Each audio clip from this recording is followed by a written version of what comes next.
I started to behave in the way they expected me to behave. So at first they were putting me in detention and it wasn't fair, right? Like, like I was maybe being falsely accused or they misinterpreted my behavior. But it got to the point where I deserved to be in detention after a while. I would go to school expecting to be in detention. So I started to fulfill the expectation, the false stereotype that had been thrust upon me, and I began to become something other than what I was meant to be. So this is the dilemma. This is why proper history is important. This is why we believe deeply in the Black Business School that Black people should be teaching our own history. We believe deeply in the Black Business School that it doesn't matter what white people are doing in the public schools. It may matter for some people, but I don't trust that other people can teach our history properly. We're the only group of people in America who don't insist on teaching their own history. We're the only group of people in America. And somehow we think that white folks are going to do a good job. They're going to do justice by us, do right by us. And I just don't believe that. I don't believe in fairy tales. All right.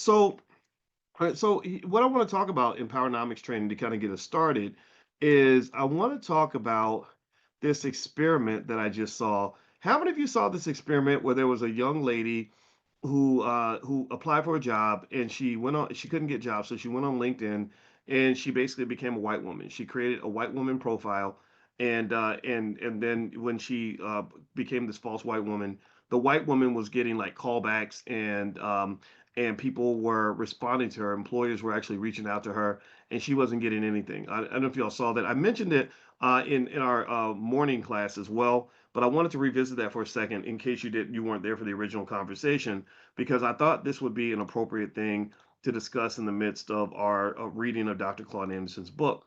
So basically, I'm going to read some details of what happened here to you, and then you'll kind of get a sense of what went down, and you could probably guess it, but I'll give you some details here. Okay, so I got some notes here with me, and here are some details of this experiment. So there's a lady named Aaliyah Jones. She went onto LinkedIn and she created a false profile for someone called Emily Osborne. That sounds awfully white. That's a really white name. And it was an AI generated photo. She had blonde hair and blue eyes, an identical resume, experience, and skills. She applied to over 300 jobs under both her real name, Emily, and her fake name, Emily, tracking all responses. Emily got interview requests 57.9% of the time. Aaliyah only got interview requests 8.9% of the time. Emily got many messages from recruiters that ignored Aaliyah's outreach. So many of the recruiters who ignored Aaliyah were glad to talk to Emily. Emily got fewer rejections and fewer responses than Aaliyah's real profile. Let's see, Emily was rarely asked to complete extra assignments. But Aaliyah, the black version, was often asked for extra proof of work. Let's see, after 8 months, Aaliyah ended the experiment due to the mental toll. All right, so let me ask y'all a stupid question. I'm really good at asking really stupid questions because I'm hoping that we can find the buried treasure under a really stupid question. The stupid question is how many of you are surprised? How many of you are really, just like shocked, blown away, like, oh my God, I can't believe this would happen in America.